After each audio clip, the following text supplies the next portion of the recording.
Olá, eu sou o professor Roberto Brasileiro, da Escola de Administração da UFBA, atuo no seu núcleo de pós-graduação em administração, nos cursos de mestrado e doutorado, e essa é uma aula, continuidade de uma aula sobre Zotero Obsidian, para escrita acadêmica. Então essa é a parte 2, e nessa aula nós vamos tratar da importação de metadados em bloco, a partir de arquivos selecionados do Web of Science, mas pode ser do Scopus, tanto faz Web of Science ou Scopus. Acho que vou fazer hoje com o Scopus, porque o exemplo da aula anterior eu naveguei pelo Web of Science. Depois nós vamos ver como nós vamos fazer leitura dentro do Obsidian e a criação de anotações. E por último, no Zotero, desculpa, e por último nós vamos aí sim para o Obsidian, fazendo a importação das notas e a forma de organização dessas notas importadas no Obsidian. Se der tudo eu faço nesse vídeo, senão eu divido e jogo para um terceiro vídeo. Tá? Eu estou aqui no Zotero, essa é a minha tela do Zotero, exatamente onde eu parei no vídeo anterior. Estou aqui na minha biblioteca, dentro da pasta aula. Eu baixei vários textos, né? Eu joguei textos de PDF, eu adicionei com varetinha, eu adicionei manualmente, eu botei livro, ajustei livro. E a gente já falou também que vamos trabalhar basicamente com artigos, né? Tem aqui os PDFs, né? Bom, aí agora a gente vai para, de novo, o periódico CAPES. Então, vou de novo voltar aqui no periódico CAPES. Observem que eu já estou logado, já aparece UFBA aqui para mim, ó. Significa que eu já estou logado, eu já fiz o acesso aqui pelo café, né? Eu não estou na universidade nesse momento. Quem está na universidade já vai aparecer aqui o nome da universidade aqui. Eu vou fazer a busca de artigos pela lista, vou botar os Scopus, né? Então pela base, vou pegar aqui as bases, se eu subir aqui um pouquinho que ele desceu, né? Vou fazer a busca aqui do Scopus, eu já tenho até a busca aqui. Vou mandar ele pesquisar, ele acha com o nome Scopus 3 resultados. O resultado é esse primeiro aqui, é Scopus Eusebia. Então eu vou aqui clicar, ele vem para cá, a tela do Scopus de busca. Observem de novo como é no Web of Science, né? Aparece aqui no endereço periódico CAPES, significa que eu estou acessando o Scopus via periódico CAPES. Muito provavelmente, para você fazer o download de metadados aqui, ele vai pedir para você logar. Eu estou logado aqui no Scopus, quer dizer, eu já estava logado no Scopus, entrei pelo periódico CAPES, né? Você pode entrar pelo periódico CAPES, depois se ele pedir, você faz login, você cria um login e senha, né? Aí ele permite você acessar os metadados, como permite, se você estiver usando o periódico CAPES, baixar documentos, né? Eu vou fazer uma busca que eu fiz outro dia para um aluno, junto com um aluno, sobre os sinais, né? Vou botar só os sinais. Sinais é o sistema de avaliação do ensino superior do Brasil, né? Acho que muita gente conhece, porque é responsável pela aplicação do ENAD, principalmente, né? Que dá no final as notas dos cursos das universidades. Então vou botar só sinais aqui, não vou mexer em nada. Obviamente que essa é uma busca simples, apenas para um exemplo. Ele achou 54 textos. Digamos que agora eu estou olhando quais desses textos eu quero jogar no Zotero. Então eu posso vir aqui descendo, não, esse aqui é um capítulo de livro, não vou pegar. Aí digamos, esse aqui fala dos sinais, me interessa. Gente, eu estou fazendo muito sem critério aqui, só para poder selecionar mesmo, né? Aqui outro que fala sobre o ENAD, né, que é dentro dos sinais. Outro aqui, observem que são revistas brasileiras, né? Educação e Sociedade, Meta-avaliação. Essa aqui é uma revista internacional, até um texto meu que eu escrevi junto com a Vanúbia. Aqui tem outra revista nacional. E vou parar por aqui. Vou botar mais essa e vou botar mais essa. Pronto. Então selecionei alguns aqui. Veja, eu não estou querendo pegar o documento. Se eu quisesse pegar o documento, eu viria aqui, clicaria aqui em CAPES-BR, ou até mesmo aqui em View at Publisher. Ele me levaria para a tela da revista e eu tentaria baixar. Como sendo revistas brasileiras, o PDF certamente está disponível, né? Mas eu quero o metadado, né? Então eu selecionei esses. E como é que eu faço para levar os metadados do Scopus? Poderia ser no Web of Science, num procedimento muito similar. A gente levaria isso para o Zotero. Bom, depois que eu fiz a seleção aqui, eu poderia ter usado aqui os campos de filtro, poderia ter feito uma busca avançada, enfim. Eu vou aqui no campinho de exportar. E aí a gente tem vários tipos de formato de arquivo de exportação. Isso é importante. Porque, veja, a gente tem muitos formatos e alguns formatos são mais conhecidos do que outros, né? Por exemplo, não existe só o formato PDF para leitura, né? Tem o formato EPUB, tem outros formatos que são usados para leitura, apesar de que o PDF é dominante. No caso de transitar metadados de artigos, documentos científicos, o formato mais utilizado é esse formato BibTeX. Tá? São os arquivos que têm a extensão final .bib, .bib. Tá? Por que BibTeX? Porque eu uso BibTeX porque tem uma maior quantidade de softwares disponíveis que fazem leitura de arquivos BibTeX. Então, se eu jogar isso no R para fazer alguma análise bibliométrica, tem pacotes que leem BibTeX. Se eu jogar isso nos softwares que fazem análise de redes, essas coisas, vários desses softwares leem arquivos BibTeX e não leem outros formatos, né? Mas eu poderia jogar até no formato mais comum do Zotero, que é o formato RIS. Tá? O EndNote também usa RIS. Eu poderia mandar como um TXT, como um CSV, mas enfim. Vou escolher BibTeX, que é mais ou menos o padrão que eu já faço. Então ele diz para mim qual é que tipo de informação eu quero. Gente, nesse negócio aqui, o ideal é que a gente marque tudo. Quer dizer, eu marco tudo aqui, tudo aqui, tudo aqui. Se eu tiver no Web of Science, eu também tenho uma opção lá de editar para marcar tudo. Veja, eu não estou baixando o PDF, eu estou baixando o metadado do PDF. São arquivos muitíssimo pequenos, assim, sabe? São kbytes de arquivo, então baixa tudo que você puder e leva tudo. Eu vou botar aqui o exportar, ele vai preparar, foram 7, observe que ele já fez aqui, o meu navegador já identificou aqui ó, que ele exportou, e esse arquivo exportado, eu não vou clicar aqui porque ele não vai conseguir abrir, esse arquivo exportado já vai estar na minha pasta de downloads, então se eu pegar a pasta de downloads, ele está aqui, ó. Isso porque eu estou usando o Windows, né, gente? Quem está usando o Windows tem uma pasta de downloads. Naturalmente, os downloads vão todos para essa pasta e depois, se você quiser, você modifica. Bom, aí o que eu vou fazer agora? Eu vou voltar no meu Zotero e eu vou adicionar aqueles arquivos que estão aqueles artigos que estão no arquivo BibTeX, eu vou adicionar aqui nessa minha biblioteca. Então, o caminho para isso não é arrastando, tá, gente? O caminho para isso é vir aqui por arquivo, importar. Então eu vou fazer uma importação de uma biblioteca. Ele primeiro pergunta qual é o tipo de arquivo. No caso aqui é esse aqui mesmo, um arquivo BibTeX. Eu mando avançar. Ele pergunta onde está o arquivo. Ele já aparece para mim a pasta downloads, porque eu sempre jogo na downloads, então ele já vem automático aqui para downloads. É esse arquivo aqui que eu quero, que tem 7 artigos. Ele pergunta onde que eu quero colocar. Ele primeiro bota para colocar como sendo uma nova coleção. Eu não quero nova coleção. Se eu desmarco isso aqui, ele vai jogar onde a coleção é a que eu estou utilizando. E eu vou mandar avançar e ele vai fazer a importação. Então, 7 itens foram importados. Observem que ele já aumentou aqui a quantidade de arquivos, né, de referências aqui. Então, se eu for pegar, por exemplo, ele já baixou esse aqui, por exemplo, que é um meu. Ele já baixou, que foi um texto meu e da Vanúbia. Ele baixou aqui tudo, ó, o metadado todo aqui, ó, no Education Policy Analysis Archives, está aqui já baixado. Esse aqui também é um outro, da Linhares e da professora Lígia Gomes Elliott, está aqui. Ele baixou mais aqui ainda, hein? Deve ter outros aqui ainda. Cadê? Vamos ver se eu acho aqui. Ele identificou um erro aqui. Teve um dos textos aqui que parece que deu problema, 20 anos, né? Observe que o texto chama 20 anos de Enadia, ele não está aqui, né? Então esse aqui eu teria que ver para poder fazer a importação específica dele. Eu poderia pegar o DOI dele e jogar aqui, né? O Pereira Cunha, eu poderia também procurar aqui pelo nome. Eu posso botar aqui em ordem alfabética, ó, e procurar Pereira Cunha, não veio mesmo, tá? Então foi um erro. Observe que eu posso fazer a seleção por ano, posso fazer por aqui, posso fazer por título, posso fazer por organização aqui da forma como eu quiser, tá? Então, essa é a forma que a gente faz para importar artigos de um arquivo BibTeX. Bom, e se eu quiser exportar uma biblioteca para usar em outro software?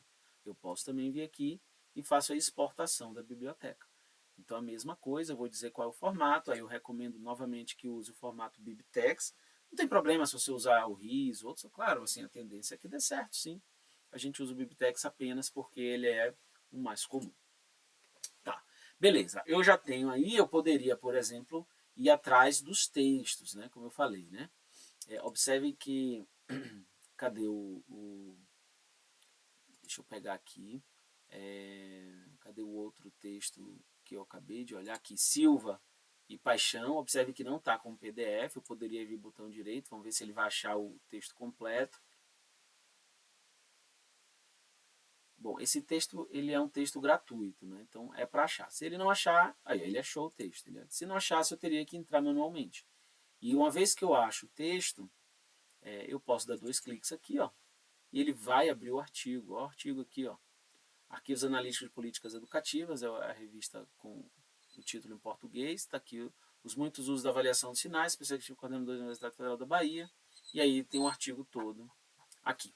Daqui a pouco a gente vai ler, vai ver como fazer a leitura disso, mas esse aqui também está sem PDF, ó. Eu poderia botar para achar o texto completo.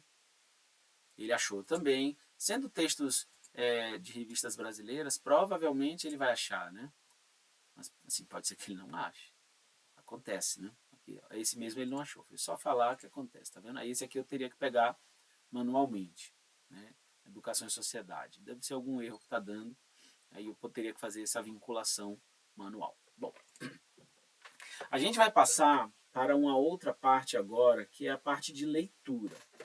Para fazer essa parte de leitura dentro do Zotero e a gente poder se apropriar das anotações que nós vamos fazer nessas leituras, e isso que é o legal, eu posso fazer anotações dentro de um PDF ou fora do PDF, né? Porque veja, a gente está trabalhando aqui, eu basicamente falei dessa abinha aqui, que é a aba dos metadados, mas eu poderia ter outras informações aqui, ó, se tem anexo, ó, se tem notas, não tem nenhuma nota, eu poderia botar notas aqui, etiquetas, às vezes eu crio etiquetas do tipo a ler, lido, e aí eu consigo fazer filtros do que eu já li, do que eu não li.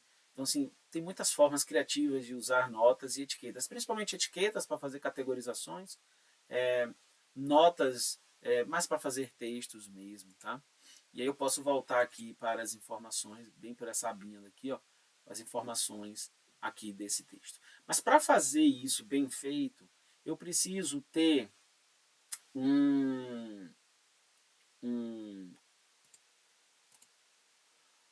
uma extensão, vou botar aqui, ó, extensão, que é essa extensão aqui, ó, Better BibTeX for Zotero. Tá? Observe que eu já tenho ela instalada, ela está aqui habilitada, está ativada, e eu preciso pegar essa extensão e instalar aqui. A instalação ela vai se dar por aqui, ó, pela engrenagemzinha. Eu vou instalar o plugin, é chamado de extensão, plugin, add-in, add-on. Tem tantos termos que suplemento, tem tantos termos que são usados, né, para essas coisas. Ele é um complemento do Zotero, né? Lembre, o Zotero ele é um software gratuito.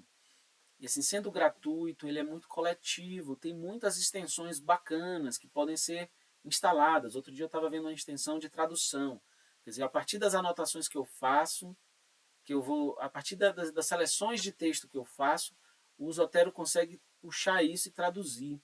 Para alguns pode ser interessante, tá? Bom, eu não tenho ele aqui, o arquivo baixado, eu vou fechar aqui por enquanto.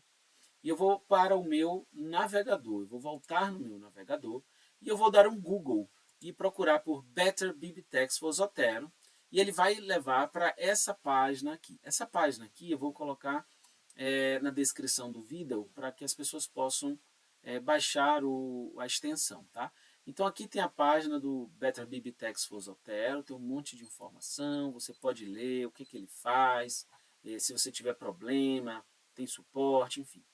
A gente vai simplesmente clicar em download, né? E ao clicar em download, ele vai levar a gente para uma outra parte. Aqui, na verdade, eu estou num site que é o GitHub. O GitHub é um repositório de documentos, de arquivos, assim, ele é muito utilizado pelo pessoal da computação, né? Então aqui dentro do GitHub eu tenho uma parte aqui do Zotero, né? Better Bibliotecs for Zotero, tá aqui Zotero Better Bibliotecs, assim que está colocado. E é esse arquivo aqui, ó, tem 3 arquivos, é esse arquivo de extensão .xpi que eu preciso fazer o download dele. Então eu vou clicar aqui, ó, ele vai fazer o download, observe que o meu navegador aqui está fazendo o download, está até muito lento, né? Era para ser mais rápido.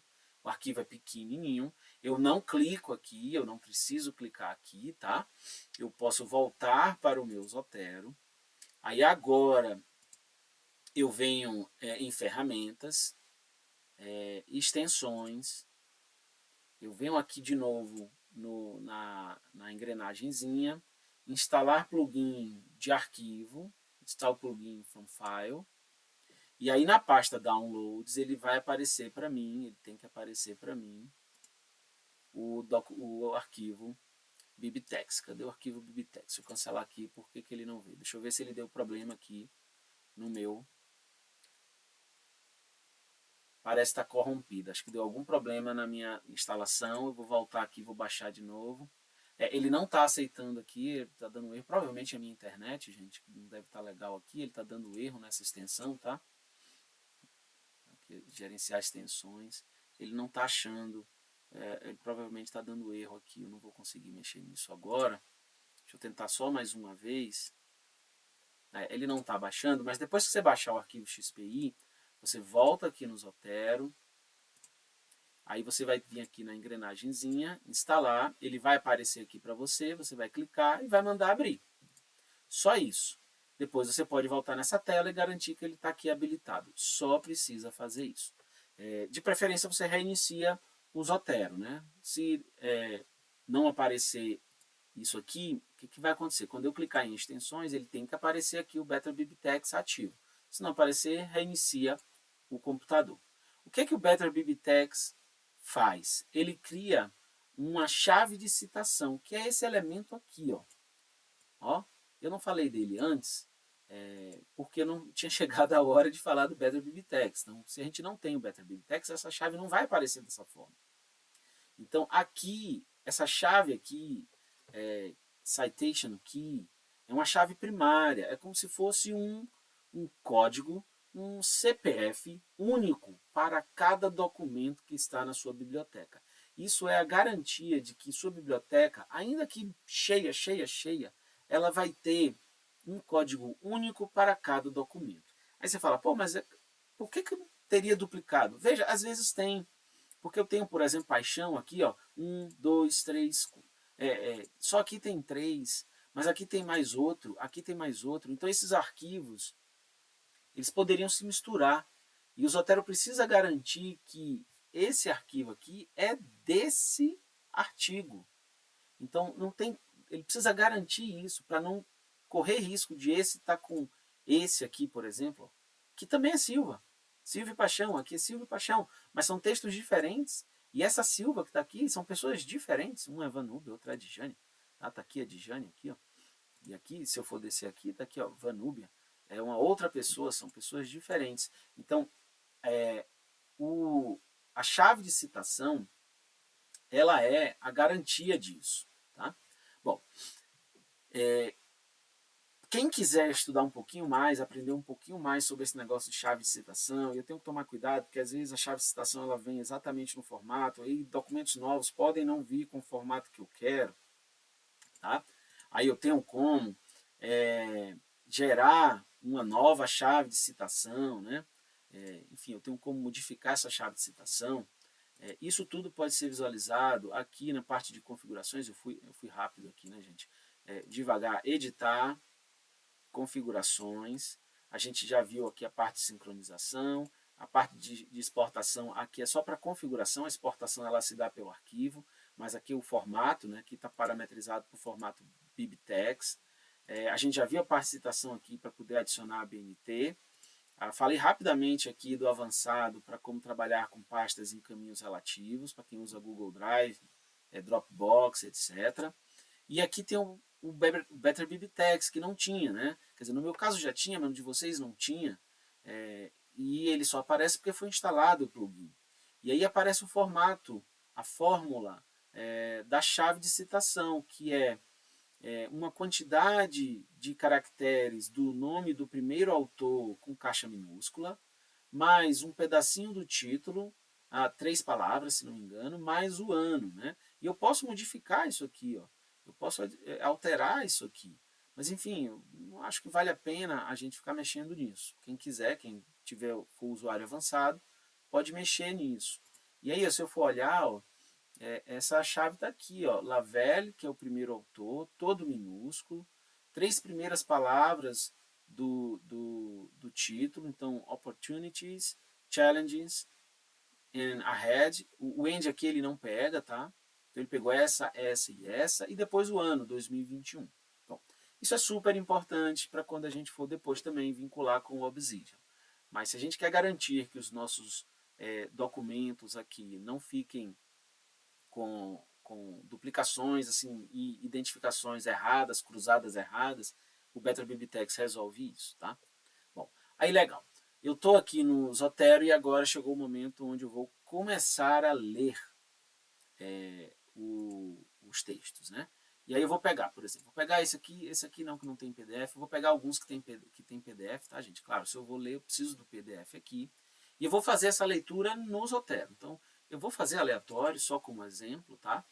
Então, peguei esse texto aqui, e eu começo a ler esse texto, e aí nesse texto eu vou descendo, vou lendo, e depois eu vejo aqui que ele tem conclusões e resultados que são importantes para mim.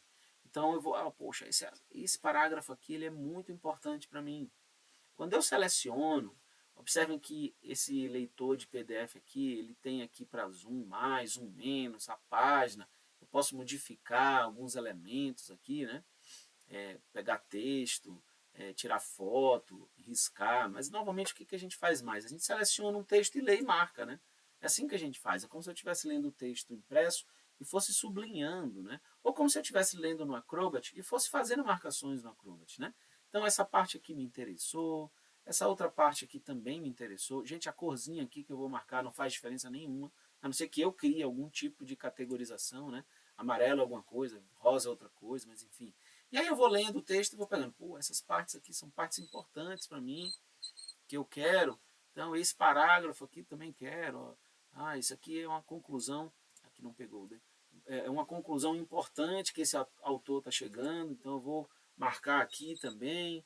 E esse resultado aqui, eu também vou selecionar esse pedaço aqui. Não preciso selecionar o parágrafo todo. Então, digamos, até aqui me importa muito. Então, assim, o que eu achar que é importante num texto, seja no início, no meio, no final, seja uma tabela, uma imagem, né? Então, digamos que essa tabela aqui ela tivesse sido importante. Eu tenho como vir aqui, ó, selecionar uma área e marcar somente isso aqui, ó. Ó, eu seleciono, então isso aqui também foi marcado como importante. Às vezes a gente faz isso com figura, né? Esse texto tem mais de tabelas e gráficos. Então eu vou lendo e vou fechando, né? Vou lendo, vou fechando e vou fazer isso para vários. Depois que eu fiz isso, observe que eu vou clicar aqui na setinha, ele só tem o PDF, né? Mas como eu já fiz anotações, agora eu vou incorporar essas anotações. Então eu venho com o botão direito e eu vou selecionar a opção adicionar nota a partir de anotações. Então adicionar nota a partir de anotações significa que o Zotero vai vir aqui e vai pegar as notas que eu fiz. Ó. Tá vendo aqui? Ó, ele pegou a tabela, a imagem que eu recortei e todos os trechos do texto que eu selecionei de amarelinho, de verdinho, de rosa, de azul, tudo ele trouxe. Ó. Então eu não preciso me preocupar, por exemplo, em levar os trechos que eu quero para o Word. Eu não preciso fazer isso. Tá? Ele primeiro está aqui no Zotero. Então está aqui em anotações, observem que tem aqui um arquivozinho de anotações, está dentro desse aqui, eu posso fechar aqui, eu posso abrir aqui, e eu vou fazer isso de todos os outros. Então aqui, esse aqui também, vou fechar aqui esse, vou pegar desse aqui, pronto, texto meu. Então eu chego aqui, vou diminuir o zoom um pouquinho, eu chego aqui à conclusão de que pronto, o pré-registro, papapá. E aí isso aqui é importante, Depois, essa outra parte aqui é importante. E aí eu vou selecionando de novo aquilo que eu acho que é importante. Tá? Eu uso normalmente só o amarelo mesmo. Vou selecionar isso aqui que eu achei importante. E tem uma imagem, claro, se a imagem tiver quebrada assim, ficar ruim de fazer o recorte para o Zotero, tá, gente? A gente vai ter que tomar cuidado com isso. Mas eu poderia também fazer o recorte, ou fazer o recorte em 2 etapas, enfim. Vou selecionar mais esse aqui, pronto. Até aqui. Vou fechar, fiz a leitura desse aqui. Depois que eu fiz a leitura, eu vou clicar aqui, observe, só tem o PDF, botão direito, adicionar nota a partir de anotações. Fiz mais esse aqui. Vou botar mais, vou pegar desse aqui agora. Ah, esse está sem o PDF, desculpe. Quando está sem o PDF, ele abre a página, né? Vou pegar esse aqui que tem o PDF. Então, vou pegar mais esse aqui, deixa eu tirar o zoom um pouquinho. Então, cheguei aqui, vou descer para poder pegar a parte final, não faço mais anotações às vezes na parte final. Então, vou pegar essa imagem aqui, por exemplo, essa imagem aqui para pegar legal, vou diminuir o zoom. Vou pegar aqui pelo seletor de imagem, eu vou botar aqui essa imagem que eu quero, então eu vou botar aqui, ó. Digamos que eu queira levar essa imagem, aí já fui, aí agora eu já estou aqui e já quero selecionar um pedaço de texto, vou marcar amarelinho, vou descer aqui algumas conclusões, então vou marcar aqui essa conclusão aqui de amarelinho, e aí terminei a leitura desse texto, botão direito, e vou incorporando notas. Então observe, eu incorporei nota nesse, incorporei nota nesse, incorporei nota nesse. Fiz em 3, né? 3 está bom.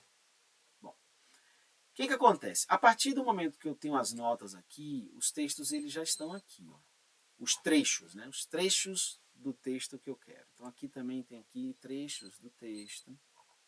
E a partir daqui eu posso reler esses trechos aqui. E eu posso, se eu quiser, uma das formas que a gente tem é ler os textos aqui e fazer uma categorização desse texto. Esse trecho aqui, ele está falando do quê? Eu posso vir aqui e colocar uma hashtag. Hashtag, digamos que seja da introdução. Essa parte aqui é uma introdução, então eu vou botar aqui introdução. Observe que eu estou escrevendo introdução sem cedilha, sem acento. A gente deveria fazer assim, né? Aqui, digamos que esse trecho aqui fale do objetivo da pesquisa, né? Então, ou da conclusão. Então, eu vou pegar aqui e vou botar conclusão. E aí, assim, eu teria que dar formas de categorizar isso aqui, né? A gente já está entrando numa parte que é mais de escrita, né? Isso para essa anotação. Aí, na outra anotação, que é esse outro texto aqui, eu também faria as categorias. Isso aqui fala de quê? Isso aqui fala de pré-registro, né? Digamos que esse outro aqui, esse último aqui fala de conclusão. Digamos que esses textos falassem também sobre a mesma coisa, tá? Porque não são textos que falam sobre a mesma coisa. Aí eu vou para o de cá a mesma coisa. Isso aqui é introdução. Introdução. Vou ter o hashtag introdução, né? E aqui eu vou ter um hashtag conclusão. Estou botando aqui aleatório, tá, gente? Conclusão. Né? Pronto. Por que eu faço essa categorização aqui dos trechos? Né? Por que isso é legal? Porque eu posso, depois que eu fiz isso em vários textos, eu posso fazer uma busca aqui, ó, sobre tudo que tenha conclusão. Quando eu boto conclusão aqui, ele filtra para mim os textos que têm anotações com conclusão. Então aqui tem conclusão, aqui tem conclusão e aqui tem conclusão. E eu posso filtrar somente o que eu quero de conclusão. Tá? Então, esse aqui tem conclusão cá embaixo. Né? Esse aqui tem conclusão, também acho que eu joguei cá embaixo. Mas se eu botasse introdução, só tem nesses dois. Se eu botasse pré-registro, que foi um outro que eu criei, ó, ele não vai pegar porque eu escrevi errado. Pré-registro. Ele só tem nesse aqui. Então eu posso fazer a busca por anotações que eu tenho aqui usando hashtag. A hashtag, gente, é para poder facilitar. Porque se eu botar introdução somente, óbvio que ele vai achar um monte de coisa, né? Então a hashtag é como se fosse uma chave, né? Para poder ele buscar a referência que eu quero. Então, é uma forma da gente fazer uma categorização e juntar, por exemplo, autores que concluem, autores que fazem introdução, ou, por exemplo, autores que estão falando especificamente sobre pré-registro, ou autores que estão falando especificamente sobre um método específico. Então, na verdade, a chave para a gente fazer essa associação com autores, ela vai se dar muito a partir dos textos onde eu tenho as anotações, né? Então, a forma como eu faço a categorização das anotações me ajuda muito na hora de agrupar. Então, eu fiz um agrupamento aqui que pegou introdução, conclusão, mas eu acho que o melhor agrupamento é temático.